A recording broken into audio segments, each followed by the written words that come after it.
and welcome to World Insight with Tian, coming to you live from Beijing on CGTN. Coming up on today's program, India disengages from the standoff with China in the Himalayas, easing border tensions. Could this bring relations between the regional heavyweights on an even keel? And she's at the top of her game after reaching the peaks of the world's tallest mountains. I catch up with Indian mountaineer Krushnaa Patil, and she talks about what it took her to climb the highest mountains in the 4 of the 7 continents. And we begin our program with a breakthrough in the border spat between China and India.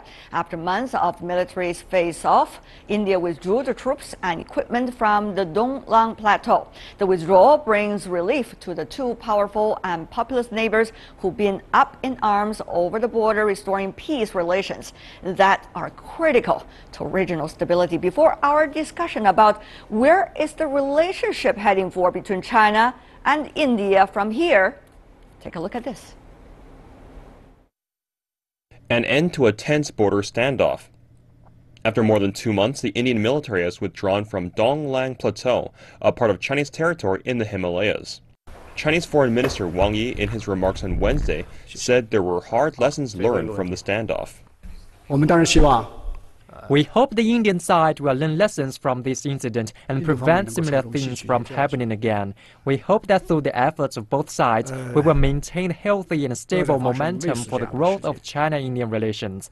This is in the interest of not only the people of China and India, but also meet the aspiration of the international community, particularly our neighboring countries. On June 18th, Indian troops with bulldozers crossed into Donglang, passing a delimited boundary which has been recognized and followed by nearly 130 years by both China and India, to put a stop to the construction of a road there. China warned the version was unacceptable, saying though it favors a peaceful settlement, it will resolutely defend its national sovereignty and never allow any country to violate its territorial integrity. Representations towards India through diplomatic channels for many times revealed the fact to the international community, expressed their stances and requests, and urged India to pull back its troops immediately. At the same time, the Chinese military has taken countermeasures to protect the country's sovereignty and legitimate rights. About a week ago, skirmishes between both sides erupted. Many fear that tensions might boil over. After months of a battle of wills, the recent pullback of troops effectively headed off the worst of the standoff. Relations between China and India, as major regional players, not only affects them, but also has great significance for regional peace.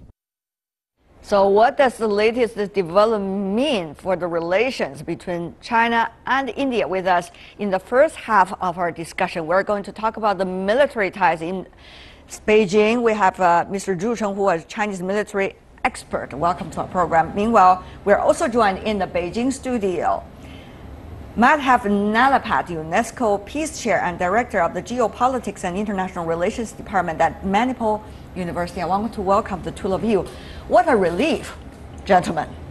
The border standoff finally, at this point, came to an end. What exactly, according to your information, I'm sure you have more information than I do, at the border right now? I think the standoff has lasted for more than 70 days. So fire disengaged and withdrew its troops which crossed the border. And of course the Indians have got some considerations and some excuses. But we Chinese went there and to build the infrastructure, which is believed to be a threat to this. Nowadays, I think the matter has been settled, at least for the time being.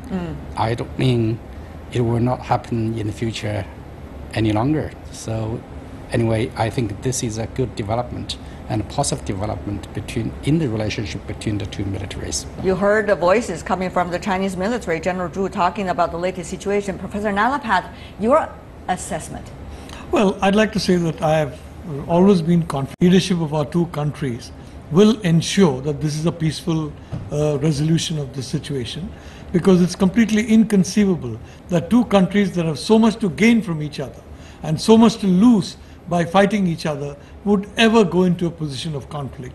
So once the issue, in my view, was taken up at the highest level in China and India, it was very clear that a resolution would be found. But will we be able to prevent future possibilities like these from happening, Professor Nalapat? I think this... What does it take from India's side? The whole thing indicates the trust deficit between India and China, which basically means that we misunderstand each other's motives and we misread each other's communications. So it's very important to understand each other better and to reduce this trust deficit and frankly to remove it altogether. Just to follow up before I go to General Zhu, how did India misinterpret China's intention and motives? Well, I'd like to only say that... I didn't want to put you on the spot, but you know, I have to follow up on this. You're not putting me on the spot. The fact of the matter is that, you know, we have to get information from various sources. Now, there are some countries in the neighborhood with which we have gone to war in the past, and we may go to war in the future. Now, in none of these wars was China involved, and I think that's a very healthy situation. But somehow, some voices in one of those countries raised the possibility of China also getting involved in case they get involved. Now, that kind of a situation, I think, was, you know, interpreted on our side. In my opinion, the Chinese are very practical people, and they will ensure that matters are treated bilaterally. In South Asia, between South Asian countries and between India and China, matters will be bilateral. They won't allow it to be trilateral or multilateral. General Zhu, how did the Chinese side, do you think this time, manage to smooth it up? I mean, this is a border standoff. And what about the situation overall for the Chinese military in that area? For China to guard its border, but at the same time, making sure all the relationship, bilateral, multilateral, can be handled peacefully and skillfully. Yeah, I think China puts the stability or tranquility in the border region on the first priority because we need this sort of environment to develop ourselves. Therefore, India is a big neighbor of our country, and it is second biggest country in population in the world. Therefore, I think the constructive meal-to-meal ties between these two countries are very, very important, not only for China and India, but also for the region and even for the world at large. Therefore, I believe that in between the two militaries, we have established a lot of CBMs in the past. Like what? Like when you say CBM, you probably need to explain to our audience what exactly do you refer to. By CBM, we mean the confidence building measures. For example, the dialogues and exchanges between the posts of both sides, and also the exchanges between the two militaries. And also a lot of CBMs between these two countries. But what we need to do is to follow the CBMs we have established. This is very, very important. Secondly, I believe that on the border region, a series of incidents have happened in the past few years. I think, especially this time, I think the Indians should communicate it with China first, before the intrusion into China's territory. I think this really a big problem, big challenge for the Chinese side. If we do not react in a strong way, I don't think we can we can satisfy the rising nationalism in China. So That's this right. is very important. Professor Nalapat, the communication issue, two levels. One, of course, is a policy communication, which also needs to be strengthened. The other part is, what about on the site? What exactly is happening and will be happening? These kind of different layers of communications are urgently needed all the time. Well, I'd like to say that even in this period of high tension, not a single bullet was exchanged across by either side. I think that's a very strong symbol of the maturity of the Chinese military and the Indian military, and the realization by both militaries, as the general very correctly said, that these two large countries simply should not fight each other. You know, we have had 5,000 years of peaceful history with 10 weeks of a conflict. And I think that 5,000 years should be the norm and not those 10 weeks. General Zhu Chenghu, Professor Nalapat, thank you so much for being with us to discuss the latest situation and the relations between China and India. And you are watching World Insight with Tian. We will be back in our program and discussion about the geopolitics between China and India, two rising powers of the world, right after this break. You're watching World Insight with Tian Wei. China and India, after the border standoff, where the bilateral relations is going with the upcoming BRICS summit, what are the two leaders from both countries are likely to discuss? Are they going to have bilateral meetings? All these are interesting and important questions. To answer them, I'm joined here in the Beijing studio by Mr. Yang Xiyu here with us from the China Institute of International Studies, helping us to understand from the Chinese perspective, from the Indian perspective. Once again, we have Professor Madhav Nalapat, UNESCO Peace Chair from the Manipur University in India. Okay, geopolitics. That is an ever bigger issue between China and India. Are there lessons we should learn from the recent event? Professor Nalapat, you earlier talked about the military to military. What about for now, geopolitics? Well, I think the most important lesson is the need to vastly expand the communication and contact between the two countries. Right. For example, air travel. You know, countries far away from India, far away from China, we have 100 times more air travel to those countries than to each other. The press relations between India and China are very small. The number of the direct information that we get about each other is almost zero. So we need a vastly more improved communication between us so that we read our intentions correctly and we read our minds correctly. All of these related to how we perceive each other, particularly geopolitically. Mr. Yang, can you help us to shed more light on it? Two of the most populous countries in the world. Two of those most powerful emerging economies, full of those that are shining stars on the economic stage of the world. So after this, can China and India go back to where they were? Well, actually, the relationship between China and India now is at crossroad. Critical juncture, as they say. Yeah, either towards the positive direction or repeat the negative direction, say geopolitical strategic competition between powers. If we go right direction, both of the great powers will have a bright future, or we will fall in the lose-lose We all result. understand that part, going to a better future. That, I guess, do not need to be further explained. But when it comes to the challenges between these two countries, are we going to be friends or frenemies, as they say? Are we going to be competitors or partners? These are daily questions, I guess, the policymakers in both countries have to think about, gentlemen, these days. So, Mr. Yang, when it comes to relations with India, a lot of bilateral relations in the region and China's own role in South Asia and the Asia-Pacific region, of course, needs to be beautifully and clearly illustrated here. Mr. Yang, for example, many of the smaller countries, I mean, in terms of population, of course, in South Asia, Sri Lanka, Bhutan, Nepal, and some of the others all want to have balanced relationship with China and India. However, we also understand India traditionally have quite a very strong stand in the region. So how is China going to deal with that and have a balanced relationship, so-called?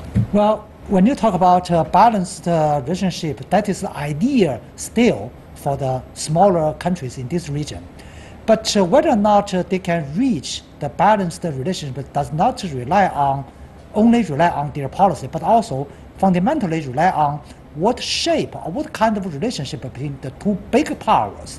Basically, if we say India and China can become a true partners, even I cannot believe. But ideally, we have two options. Option one, strategic level, we should be and can be partner. And at the technical level, we are really competitors in many areas. If we go this direction, all smaller countries will be comfortable, say, oh, strategically, they are not competitors, so easily get the balanced relationship if we fall in the strategic competition, they have to make a choice between the two. That's right. Okay, so another advice, if we go strategic level, go competition relationship, and with some technical cooperation, that will be a geopolitical disaster, not only for India and China, but also for everyone in this region. Professor Nalapad, agree? Well, I'd like to say very clearly that I think, if I'm not mistaken, my country, apart from the Soviet Union, was the earliest country to recognize the People's Republic of China. We were delighted that China has, in the words of Chairman Mao, stood up in 1949. But of course, things have changed. Well, I mean, we supported China that's what we're as a talking. UNSC member. We supported China at So every you mean stage. history will design the future? Is No, that what you mean? I would only like to say that even today, where WTO is concerned, where climate issues are concerned, where a lot of global geopolitics is concerned, in the United Nations, for example, India is voting with China far more often than it's voting with the United States. So this entire narrative of India somehow and being a rival to China or rivaling China, overall, we are two large countries in Asia. But you're telling it to me. What about to your own people and to your government decisions? Well, you might be traveling between China and India very frequently. You are a messenger, a great messenger. But you cannot, on the other hand, represent some of the other thoughts going on in your country. Well, I'd like to point out one simple fact, for example. The surplus of trade of China about before. Let's talk about geopolitics Prime first. Minister. Let's talk about strategic relationship first before we go to the trade. Professor Nalapad. Well, trade is part of geopolitics because after all, today jobs are important across the world. And under the Prime Minister Modi, the Chinese have the surplus has gone up by more than double. The reason is he is very friendly to international trade. And now China is one of the major players in international trade. All right. Chinese products in telecom, in infrastructure, in energy are among the best in the world. Let's go to that question Yes. because all you said, for example, climate change issues, international trade, and some of the other international issues are some of the bases with which the two countries can cooperate strategically. But does it mean cooperate strategically on sporadic issues means real partnership strategically between the two countries? Those are two different things. So what I'm asking you is the nature of this relationship. I mean, it seems Professor Yang provided the Chinese version of the two possibilities. What about from India's perspective? Strategically, can it be partnership? What does it take for India to be partnership with China? Well, I'd like to say that India and China have an enormous amount to gain from each other. And I don't see the practical leadership of both countries foregoing that benefit for any kind of consideration. What about so in South Asia? What about in South Asia? If, say, there are strategic partnerships in China and India, what about in South Asia? How issues should be handled over there? Bilateral relations, multilateral relations? I'd like to say that it depends on what voice you're listening to. In India and in China. Now. Well, my voice is very clear. For example, China is building a big port in Sri Lanka. Indian ships and Indian cargo are going to be the major, if I may say so, the major consumers of that port. So a lot of the infrastructure that China is building will be used by Indian business and by Indian interests. So there is a win-win on both sides. Now, even so far as India is concerned, I mean, China has got the option of entering into India in a big way, provided we raise the trust level. Okay. And I think we can raise it by focusing on the 95% of issues which unite us, rather than always talking about the 5% that divide us. Okay, we want to talk about trade. Okay, since you talk about trade and economic exchange a lot, Professor Nalapad, lopsided trade between the two countries means China recorded a trade surplus, as you mentioned, of $40 billion in the year 2016. China is India's largest trading partner. 3.7% of India's exports go to China. The top products are cotton, precious metals, and copper, while 16% of India's imports are from China. The top products are electronics like Huawei, machinery, and chemicals. So we take a look at the realities of the bilateral trade. But since you talk about trade, you talk about the economic ties, Professor Yang, here's the issue. Can mercantilism be able to solve the problem of whether or not we can establish a well and good strategic partnership. Is that the key, or actually there's something else since we're talking about geopolitics? Well, I think the answer should be complicated because on one hand, the better trade and investment relationship will play a significant role as a stabilizer of the bilateral relationship. Sure. However, no matter what kind of a good trade and investment relationship cannot address and solve the political and military differences, for example, territorial disputes, no. So basically, we need to develop as much good as possible trade relationship. That's the synergy. Yeah. That's the real benefits. More important thing is we need to increase mutual strategic trusts. What about the mutual strategic trust, Professor Nalapat? What if countries in South Asia, like some of the smaller countries, they want to establish bilateral diplomatic relationship with China formally, and they have some concerns possibly toward India's attitude? How much do you think India should have an understanding attitude toward these countries? And if that didn't work out, how can we talk about peace and stability in the future in South Asia? You know, I'd simply like to say that every single country in South Asia is a sovereign country, and every country takes its own sovereign decisions. Take, for example, Bangladesh. Now, after so many decades, Bangladesh and Indian transport goes routinely through each other. Our trade has expanded hugely. The same situation in Sri Lanka, for example, or in Nepal, or in many of these countries, and even in Pakistan. I write regularly for a Pakistan paper called the Pakistan Observer, and I have great respect for the people of Pakistan.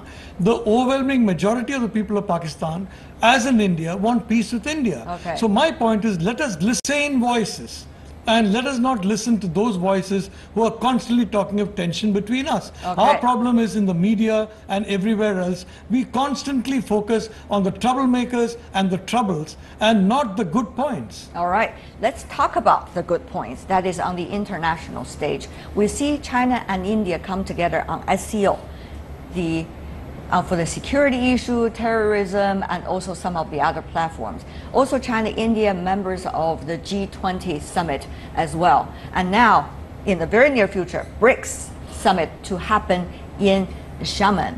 So, how should we understand India and China on these international multilateral platforms?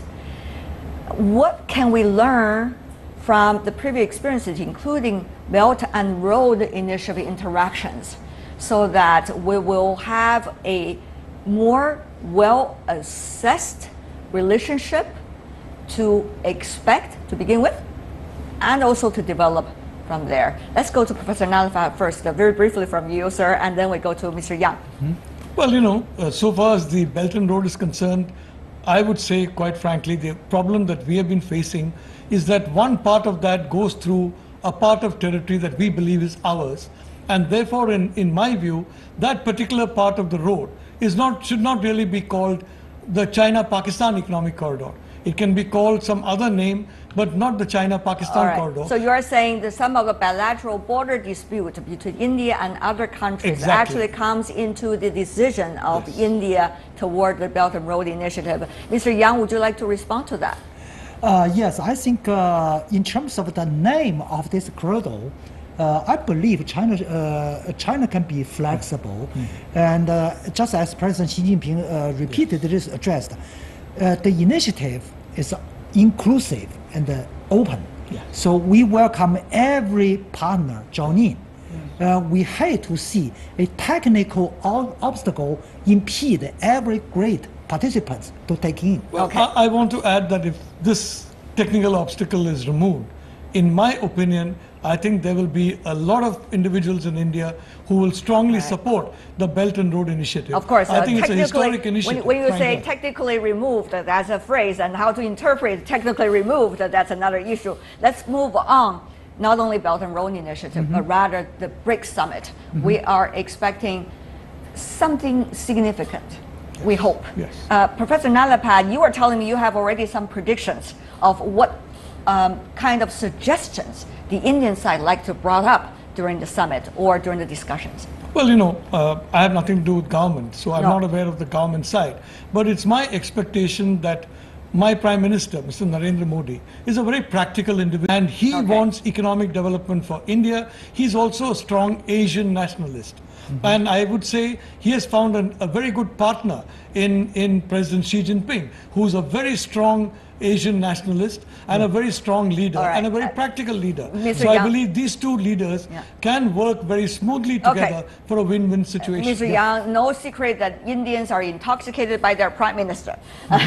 But here is the thing. In the BRICS summit, how can China, India, together with the other members of the BRICS, be able to move forward, particularly given the context? Let me introduce President Xi Jinping's way of thinking. Say,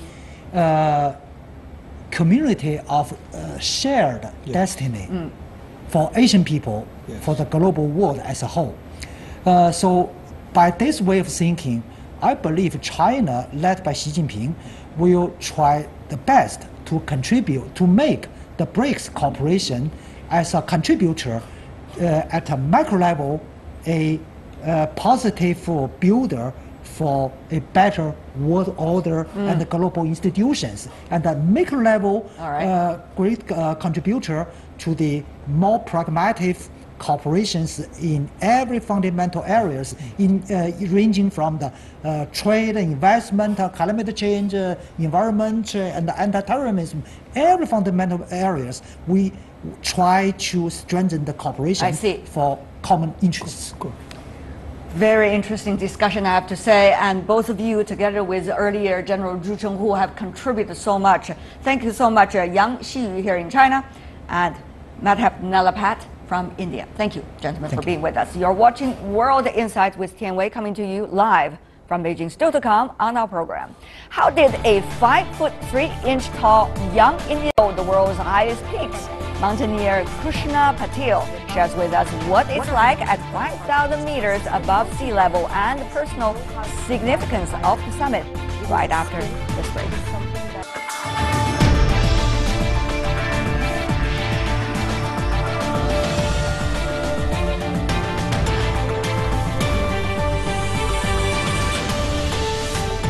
Welcome back. You're still watching World Insight with Tian Wei, coming to you Monday to Friday live on CGTN. Have you ever thought about climbing the highest peaks of the world? It seems like quite a tall order for many people, especially for a woman and men alike, I guess.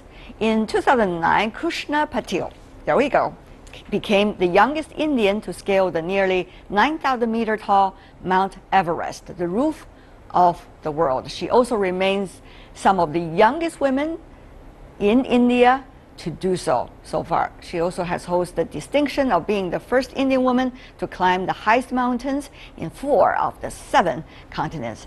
She has altered the field of mountaineering. From her summits have inspired a brave new generation of young mountaineers to take the challenge of reaching new heights. Earlier, I sat with Krushnaa Patil talking about her relationship with the mountains and her unforgettable expeditions.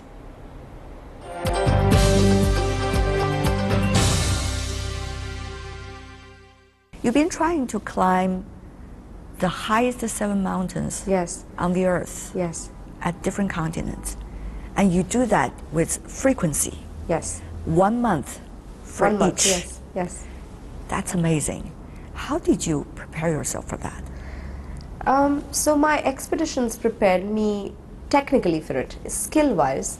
The Satopant expedition, the basic mountaineering course, the advanced mountaineering course. What are the most important parts? The most important part is to know how to survive at high altitude. It is a skill. It is something that can go wrong at any moment with even the most experienced mountaineers. Did you have some crisis? Actually, I've been pretty lucky and pretty I'm accident prone in normal city life. I fall all the time. But in the mountains, I've never had an incident till date, touch wood. What's the secret? I think I follow every instruction that my instructors gave me as a student. Have you ever tried to be a little bit naughty? I'm extremely naughty. But when it comes to life and death, Yeah. I know what will help me survive. Yeah. And I know what will keep my team alive as well. Have you ever imagined what your life will be like? I mean, you are only 26 years old. At the time when you were attempting to climb the 7 mountains, you were only 20 years old. Yes. And you succeeded in most of the cases. And that was because of other unpredictable conditions. What's it going to be like for you when it comes to mountains and your relationship lifelong with mountains? I don't think this thirst is not quenchable. You know, you can climb the highest peaks and it will still not satisfy you, because what I am addicted to is climbing, not getting to the top. Getting to the Why top. is it addictive? Because for me, I am the best version of myself when I am in the mountains. What was it like, a best version of you? Describe it I to don't me. have to pretend at all. I don't have to fit into the definitions of an Indian or of a woman or of anything when I'm in the mountains. I get to be what my soul is, or I get to cry, I get to yell, I get to not talk, I get to just be whatever the hell I want to be, you know, without being questioned, without being. But when I come back to society, whether I like it or not, we have to fit into, even to fit into the label of a mountaineer. Oh, you're a mountaineer, but you know, you get cold. I feel terribly cold in Beijing, you know, and people will be like, but you're a mountaineer, you know, you're not supposed to feel cold. And I'm like, hey, I'm still a human, I do feel cold. So, you know, it's simple things like that. I think nature allows me to be nature. I'm natural in the mountains, and I love that, and I strive to keep that person alive, because it's difficult to keep that person alive in civilization, in society, in all the definitions that we are supposed to follow. But if we actually follow just the definition of a human and of nature, we're good enough. And I don't know why we have to strive. Like, I don't know why I have to struggle with society for this. Yeah. How did you start it? So, as a child, I grew up in Pune, but every summer vacation we spent in the Himalayas. So the Himalayas have always been a very big part of my life. Though originally the plan as a grown-up, like, you know, the dream was to become a dancer and a choreographer. But when I was 17, I did my basic mountaineering course in the Nehru Institute of Mountaineering in Uttarakhand in India. And that was kind of a changing point, because I suddenly wanted to only climb mountains. I didn't even know whether it was a profession. I didn't know what it meant. I didn't know what it would do to my life. But I actually went to the principal and said, can you keep me here and do like a graduation course, because I just finished my 12th grade in mountaineering. And he was like, no, you can't, you know, go back home and come back for the advanced course next year, and we'll see what kind of a mountaineer you will become. And so I went, I didn't want to actually study, so I went to a dance school. And throughout the year, it was like as if a preparation for the next course for me. But I was trained in ballet, in modern dance, and Kalari Paitu. You are kidding me. Yes. You are kidding me. Not really. A dancer? Yes, yes. During the process, any impressive stories and scenes? In fact, my second expedition that I mean the second mountain that I climbed was Satopant, and I climbed it with my instructors. Was one of the most dramatic and story-filled. I mean, Tell me about it. So, my instructor had actually lost 2 climbers on this mountain on earlier expeditions. And every night, you know, he would tell us stories of the earlier expedition, and he would tell us that, you know, Tyagi comes to my dream. And he would make all these faces and say that his friend comes to his tent and asks him about life nowadays, what's happening in the real world and things like that. And we would, laugh it off. The day I moved to advanced base camp, I dreamt of a man, and for about 4 or 5 nights consecutively I dreamt of this man. I didn't think too much about it, but one of the nights, one of the instructors gave a detailed version of how Lance Naik Tyagi, this climber, died in the expedition. And he said that his eye sacs hit his eye as he fell, so he had a bleeding eye. And the moment he said that, I froze, because I'd been dreaming of this man. And so I went up to him. I didn't tell all the other girls. I didn't want to freak anyone out. But I went to my instructor and I said, sir, I have been dreaming of a man with a bleeding eye. And so my instructor said, what does he do in your dream? And I said, well, he comes and he sits, or he's around, he's in various scenes. And he said, well, maybe he likes you, maybe you think I'm joking when I tell you that he comes to my tent every night. And till date, I don't know whether it's the truth or not. We also had... But I think it is a story of camaraderie, isn't yes, it really is. And they always say that mountain spirits are always helpful, are always good. So I'm not scared. Not scared. That is the priority of being a mountaineer. Krushnaa Patil sharing her adventurous stories with us. You're watching World Insight with Tian Wei. Stay with us. We have our final segment for our special series, Strength and Solutions of BRICS. We're going to meet one wonderful Chinese lady coming right after this.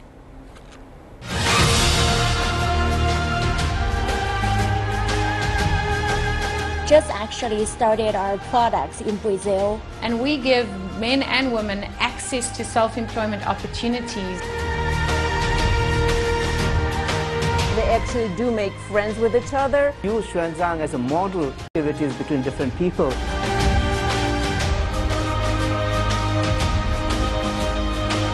The same kind of social instability, political issues, corruption and everything.